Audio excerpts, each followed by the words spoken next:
Good afternoon, everyone. My name is Yaxing. So today I'm going to present this work, qualitative study done with my advisor, Professor Yang Wang and Hui-Chuan Yun. So we're trying to understand people's perception of drones, this emerging technology. So the motivation of this study comes from two aspects. So first, there have been a few studies about drones by scholars from different fields such as government agencies, legal scholars about drone safety and security, but little is known how people think about drones.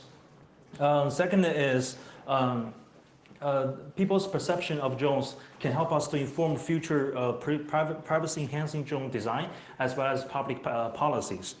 So in this particular study, we understand people's perception of drones from the bystander's perspective. So by saying bystanders, we mean people who do not have experience with drones.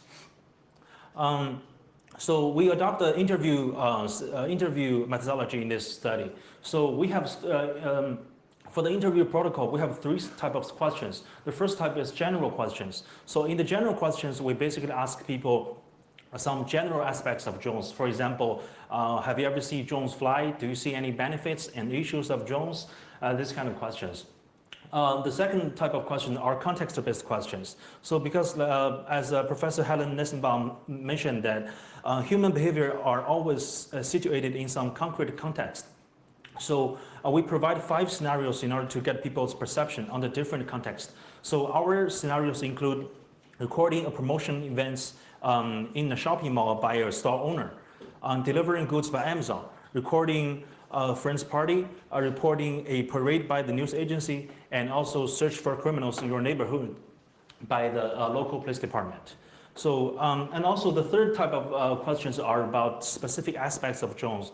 For example, we ask the participants to compare the differences between drones and other tracking technologies, such as phones and CCTVs. So this is the drone we use for the study. In terms of participants, we have 16 interviews in total, and 50% of them male, 50 are female. Then their age ranges from 18 to 60 years old with an average of 29. And our participants also represented a variety of ethnic backgrounds as well as occupations. So for data analysis, we first audio recorded all the interviews upon the participants' permission. We then translated all the interviews into plain text. We conducted a thematic analysis, which is a commonly used method for qualitative data analysis. So how we do it is as follows. So we first immersed ourselves in the data by carefully reading all the interview transcripts, and then take notes for those meaningful patterns. And also we independently code the transcripts, and then we discuss our difference, and then discuss how we can group these codes into high-level themes.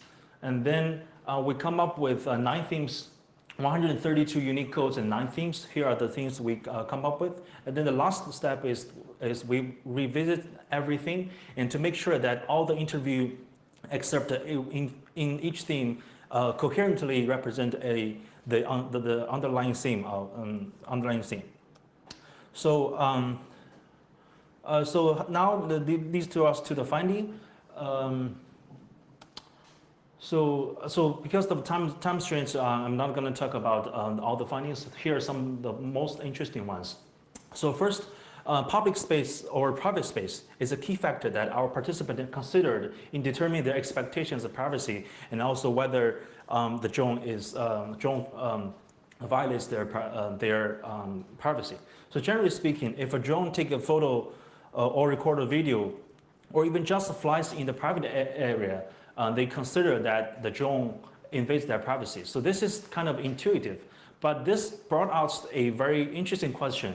So what is private space? What is public space? And where is the boundary between private and public space? So our participant actually brought up various understanding of private space and public space. Here's an example. So as this participant suggested, so she considered even she's in the public space, As long as she's not participating in any public event, she still considered that as a private space.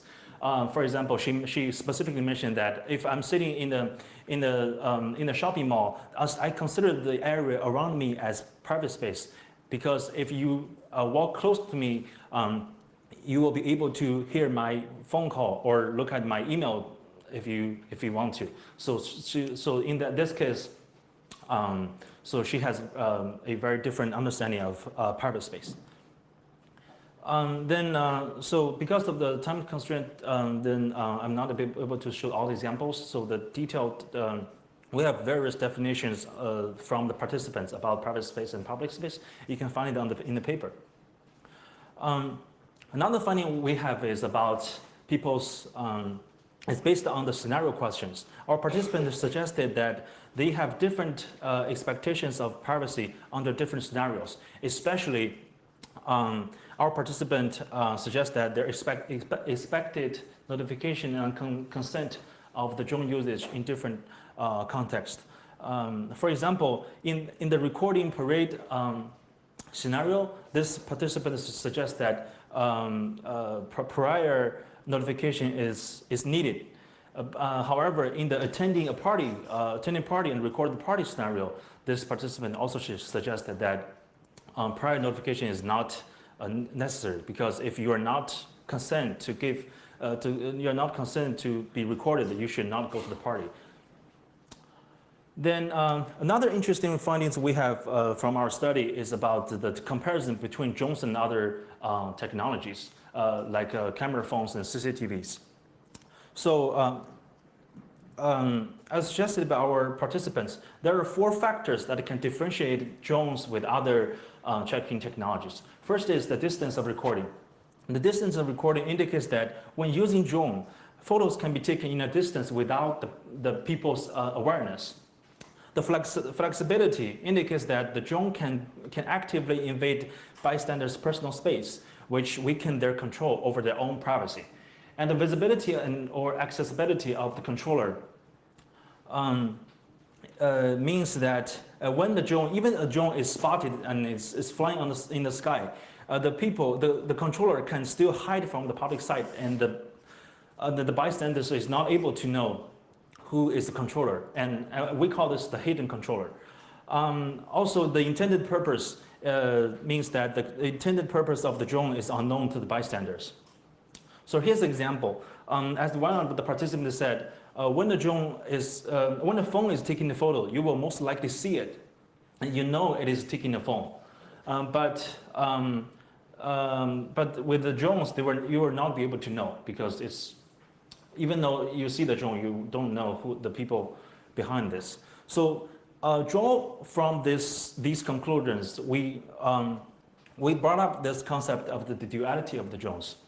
So the duality of the drones means that people's perception of drones are not only bounded to the drone itself, but also the controller behind the drone, and the people's relationship with the drone controllers. So this we call this the duality of the drone. The idea is that, as this participant suggested, when the drone is taking a photo, you don't even know who is the controller. So all the findings lead us to the discussion of our results. So first, as I mentioned before, we want to highlight the duality of drones.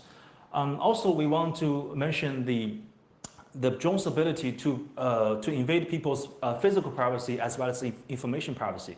So physical privacy means people's privacy in their physical space, such as their office or houses. And information privacy means the people's personal data.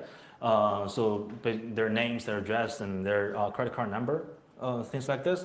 But if you think of the duality of the drones and the physical privacy and information privacy together, so you will notice that drone has the ability to invade physical privacy and information privacy. But what's more important is that in most cases, even drone invade people's physical privacy and information privacy.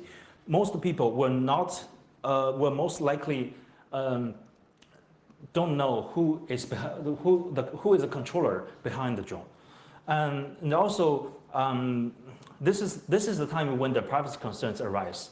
And also, we discussed people's context-based privacy concerns. So as I mentioned before, there are several context factors, such as whether the drone is flying in private space or public space, or the purpose of the drone can also raise different privacy concerns, the privacy concerns of drones. So we have some other findings, like people's. Our participants suggest that they have a clear understanding of the benefits of drones and the future development and the future of drones. And also, they also brought up the security concerns as well as safety concerns. For example, if the drone fall down from the sky, they will be hurt, things like this. And I don't have time to cover this here, so if interested, you can find it in the paper. So the next part we want to draw is the design implication and also some of the public policy implication. So first, we based on our findings, we proposed some high-level design principles. So the first one is we propose that future drone and their controllers should making both the drone and their controller more discoverable, approachable, and accountable to the bystanders, so that they can be discovered, people can know each other. And also, we suggest that the future drone system should enable the communication between drone controllers and ordinary citizens, or as we call bystanders. And also, future drone manufacturers should make drone design sensitive to local social and cultural norms. So this is suggested by the contextual integrity, so that because different people have different expectations under different social and cultural context. To be more specific, we have some. We made some specific design suggestions from 2 dimensions. So the first dimension is from drone and its controllers versus bystanders, and also proactive measures versus reactive measures. For example, drone can actively send out signals indicating that it's so here the first one send signals so that the people who do not want to be in the photo will know it is taking photos, and then they can probably walk away. Thus, we suggest that future systems should support this type of signal communication. Also, another example would be bystanders can actively send some request to access the photos which might have them in the site. So we suggest that future systems should also provide this kind of communication. The possibility of the communication between the bystanders and controllers. We also have some detailed policy implications, and because of time limit, I'm not present here. So we'll present this work in a FTC drone workshop in this fall in Washington, D.C.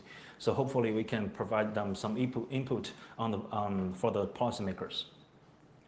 So a little bit about ongoing future work. So because this study is from the bystander's perspective, so we want to understand the perception from the controller perspective to see whether there are any differences between their understanding, and also we want to come up with some practical mechanisms that can that is acceptable by both controllers and bystanders.